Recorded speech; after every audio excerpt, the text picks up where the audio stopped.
Le RN est là, qui peut faire quoi? Réponse, presque plus personne ne peut presque plus rien.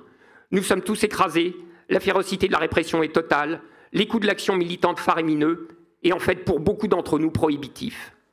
Sous pouvoir fasciste, aucune lutte sectorielle n'a plus aucune chance. Je veux dire encore moins que ça n'est le cas là actuellement. Les cultureux pourront protester de ce qu'on fera à la culture, ils finiront écrabouillés, ou purement et simplement ignorés dans leur coin. Qui a quelque chose à foutre d'une grève dans la culture? Certainement pas un État fasciste. Les universitaires dont on massacrera l'université, pareil, etc., etc., et même les profs, et jusqu'aux soignants. Tous ces secteurs peuvent faire grève, ils crèveront dans l'isolement. Mais il y a un endroit depuis lequel on peut faire mal à ce que j'ai appelé d'un mot valise l'Étapital. L'Étapital, c'est le produit de fusion monstrueux de l'État et du capital, typique du capitalisme néolibéral en situation de crise organique. Cet endroit unique, d'où il reste quelque chance de défier l'Étapital, c'est l'activité économique elle-même et singulièrement le pouvoir logistique, le pouvoir sur les flux, transport, énergie, information, dont la mise en panne embolise toute l'économie. Notre fer de lance, c'est la classe ouvrière qui opère ce pouvoir logistique et détient concrètement les moyens de le faire dérailler. Et plus largement, celle qui a le pouvoir de mettre l'économie à l'arrêt. Là est notre puissance, et c'est cette puissance que nous devons cultiver, en entretenant le fer de lance, c'est-à-dire en nous rangeant derrière cette classe ouvrière, c'est-à-dire encore en ne la laissant jamais seule, en nous portant aussitôt à son renfort.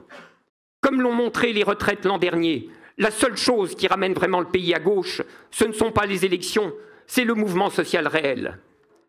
Nos meilleures chances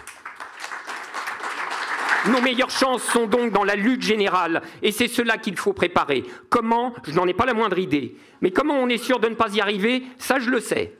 D'abord en laissant l'affaire dans les mains des directions syndicales, qui ont montré en 2023 quelles occasions historiques elles étaient capables de foirer.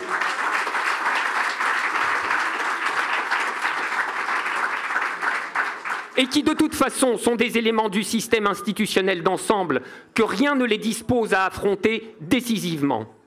Ensuite, en restant collés aux fausses promesses du jeu institutionnel électoral, dont il n'y a au mieux que des choses très limitées à attendre, et dans tous les autres cas, rien du tout. Ce qui, pour autant, et sauf pensée gravement antidialectique, n'interdit en rien de travailler aux articulations de l'électoral et du non-électoral, et même d'avoir une pratique non électoraliste de l'électoral, c'est-à-dire une pratique de l'électoral qui ne verse en rien ni dans les adhésions, ni dans les illusions de l'électoralisme, mais qui se rend sensible aux conditions et aux situations qui peuvent sortir d'un scrutin, et qui niera que celles qui sont sorties dimanche nous sont moins défavorables qu'une majorité RN.